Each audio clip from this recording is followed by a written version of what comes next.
ቆይ በእናትህ እስማ እሺ በቀስ ብለን ተነጋግረን እንፈታዋለን ስደት እንደገና አረብ ሀገር ምናምን ትያለሽ እንዴ እኛ ስንት ነገር እዚህ እያሰብን አንቺ አረጋግጥ እንጂ መጥቶ ይሆን እንዴ ቆይ ፖሊሶች ቢሆኑስ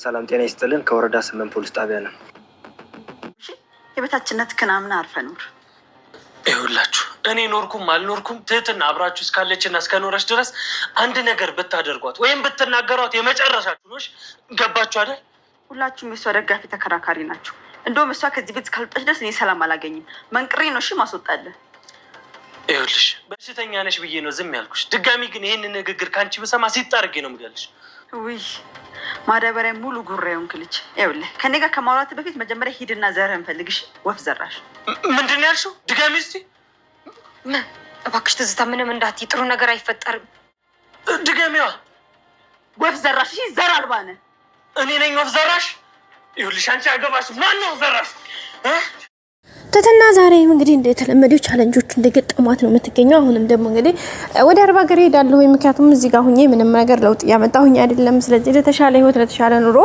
ወደ አረብ ሀገር ሄዳለሁ በማለት ዛሬ እንግዲህ ባወራችሁ ወሬ አብርሽም ተደናግጧል በተለይ ደግሞ መድብል በጣም ነው የተናደደው ምክንያቱም እንደሚታወቀው መድብል ለትትና ሁሌም ከጎኗ ሆኖ ነገሮችን ለማስተካከል ወጣ ወረድ እያለ ነው የሚገኘው ግን በዚህ መካከል ላይ አጋጣሚ ተነስታ እንግዲህ በፊት ጀምሮ በፍጹም ይሄን አረብ ሀገር የሚባል ነገር እንዳታስቢው ምክንያቱም የሚሆነው ነገር ይሆናል እንጂ አንቺ ባገርሽ ነው ሰርተሽ መለወጥ ያለብሽ ሲቀጥል ደግሞ ነው ያግዙሻለሁ ስለዚህ አገርን ለቆ መሄድ ወይም ደግሞ አረብ ሀገር መሰደድ ይሄን ያክል አሳማኝ ምክንያት የለሽም ስለዚህ አሳማኝ ምክንያት ከሌለሽ ደግሞ ለምን አንቺ እንደዚህ ታደርጊያለሽ በቃ እኔ ሁሌም ከጎንሽ ነኝ ለምቸግርሽ ነገር አግዙሻለሁ ካስፈለገም ብር ሰጥቼሽ የራስሽ የሆነ ነገር ስራ መጀመር አለብሽ በማለት ነበር እንግዲህ ሲነግራት ሲላት የነበረው በዛ ማማካኝነት እንግዲህ እሷም ፊት ላይ ሽብላ ሐሳቡን ተቀብላ እየኖረች እየቀጠለች እየሰራች ነበርና በዚህ መካከል ላይ በመካከል እንግዲህ ደግሞ ተነስታ የሆነ ክልብሽ ስላት ነገሩ ይሹ ሲያስጠላ ሄዳለሁ የሚል ሐሳብ አመጣኝ ማለት ነው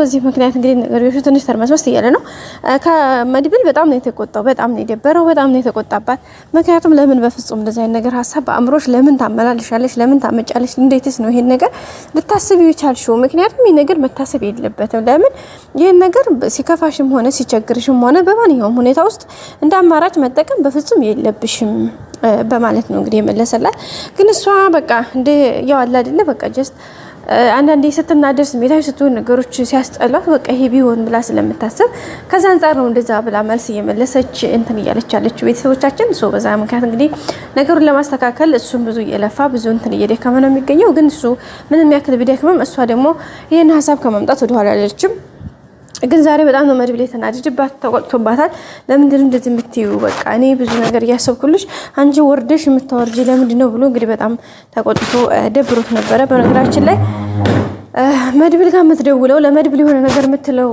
ትትና አብርሽ የሆነ ነገር ፊቱን ሲያዞርባት የሆነ ነገር ሲደበር ምናምን እንጂ ማለት ነው አትፈልገውም በፍጹም ትትና ሲጀመር እሱ ደውሎ በዛ በዚህ ብሎ ምናምን ማይስ ሲፈልግ ይመጣል እሷ የምትፈልገው መሰቀለች የሆነ ጥቅም ነገር ስትፈልግ ወይም ደግሞ የሆነ ነገር የጎደላት ነገር ሳይነስ ሲሰማት ብቸኝነትም ሆነ የገንዘብም ሆነ የሐሳብም ሆነ ጉድለት ሲያጋጥማት በቃ ትደውልና ሃይ በቃ መድብል እንደዚህ ሆኜ ምናምን ምን ሆነሽ ነው ድምጽሽ ምን ሆነሽ ነው ልክ አይደለሽም ለምን ነው እንደዚህ የምትሆኚው በቃ እኔ ያለሁኝ እኔ ቶሎ እኔ ጋር መጣለሁ ምናምን እንደዚህ በቃ አይደለ በደካማ ጎና ስለሚገባላት ብቻ የዛን ሰዓት በክፍተቷን ታስገባው እንጂ ከዛ ወጥ ነገር ከተስተካከሉላት ምንም ነገር የሚቸግራት ነገር ከሌለ በፍጹም ነው ማትፈልገው በፍጹም ማለት ነው ምክንያቱም ትኩረቷ አብርሽ ጋር ነው እንጂ እሱ ጋር ይሄን ያክል አይደለም ለጥቅም ግን የመጀመሪያ የምታስቀድመው እሱ ነው ለምን ጥቅሙ ላይ እንደዛ ነው የምታደርገው ግን ይሄ ደግሞ ትክክል አይደለም አንድ ሰው ከወደዱ ከነምናምኑ ከጠሉም ደግሞ ከነምናምኑ ይላል ያገሬ ሰውና ከወደዱም እንደዛ ነው ከጠሉም ደግሞ እንደዛ ነው መሆን ያለበት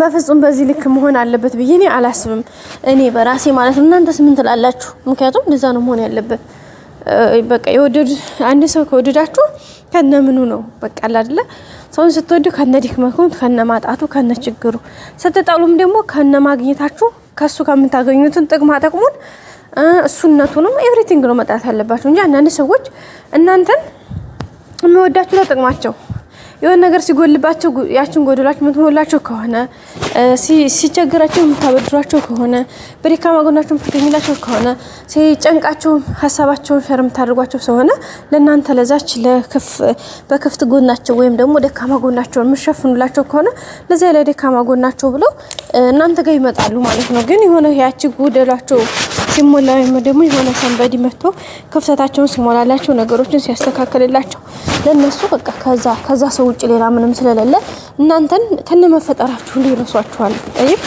ይሄ ደግሞ በፍጹም መሆን የሌለበት ነገር ነው። ይሄ በጣም ስህተት ነው 100%። ምክንያቱም መሆን የለበትም። ሰዎችን ከፈለግናቸው በማንኛውም ሰዓት ወይ ደግሞ ለጥቅም ብቻ አይደለም መቅረብ ያለብን። ያኔ ዘወትር ሁሌም ከነሱ ጎን መሆን ከፈለግን ሁነን መገኘት ደግሞ ለሆነ በቃ አይደለ በቃ እንጃ ግራ ያጋባኛል። አንዳንድ ሰዎች ግን የእናንተ ሀሳባችሁ ሲያስፈልጋቸው ድጋፋችሁ ሲያስፈልጋቸው ለእናንተ ለዛ ድጋፋቸውን ፍለጋ እናንተ ጋር ይመጣ ይላተማሉ።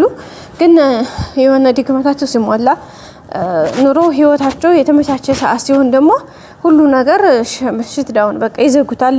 ምንም አይነት ነገር የሚያስታውሱት ራሱ ነገር የለም። ምንም ነገር እንዳልተፈጠረ ራሱ ይረሱታል።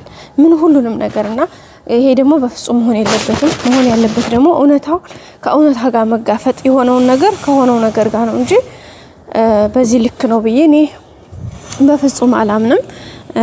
ደግሞ መሆን የለበትም በጭራሽ በፍጹም መሆን የሌለበት ነገር ነው። በቃ አንዴ እንዴት አወቅሽበት በመመላለሱ ሲታጪ ወደኔ ስታገኝ ወደሱ ይላል አንዲ ዘፋኝ። በምን አወቅሽበት በመመላለሱ ስታጪ ወደኔ ስታገኝ ወደሱ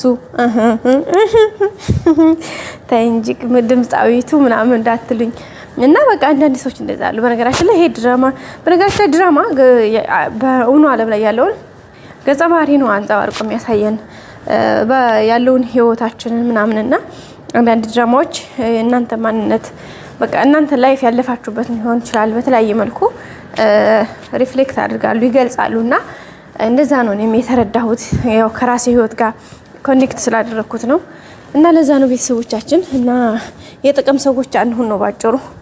ደግሞ ሰውን የሆነ ነገር ላይ ከፈለግ ነው ለጥቅሙም ሊሆን ይችላል የሱ ሐሳቡ ገንዘቡም ሆነ የሆነ ነገሩ ከገዛችሁ እናንተን ወይም ደግሞ አሪፍ ነው ብላችሁ ካሰባችሁት አሪፍ ነው ብላችሁ ባሰባችሁት ታይም ላይ በዛው በሁኔታው መጓዝ ካልሆነ ግን በቃ ስታፕ በቃ ሽትዳው ዝጉትና ቆሙት። በቃ ጋይስ እንዴ ለጥቅም ብሎ የሆነ ሰዓት ጥሩ አይደለም። በርግጥ ጊዜያዊ ተጠቀሙ ትችላላችሁ፣ ግን አዛይዱ ዘዴ መጨረሻ ላይ ዋጋ ስለሚያስከፍላችሁ በዛ ልክ ባታደርጉ ብዬ እመክራለሁኝ። እና ውድ ቤተሰብ እንዳጠቃላይ እንግዲህ የነበረው ቪዲዮ አጠቃላይ የሚያሳዩት ነገሮች ይሄን መስል ነበረ። ቀጣይ ደግሞ አዲስ ነገር ይዘን እስከምንመጣ ሼር፣ ላይክ፣ ሰብስክራይብ ማድረጋችሁን አትርሱ። ወዳችሁ ፈቅዳችሁ ስለምትከታተሉ እናመሰግናለን። መልካም ጊዜ። ወዳችኋለሁ።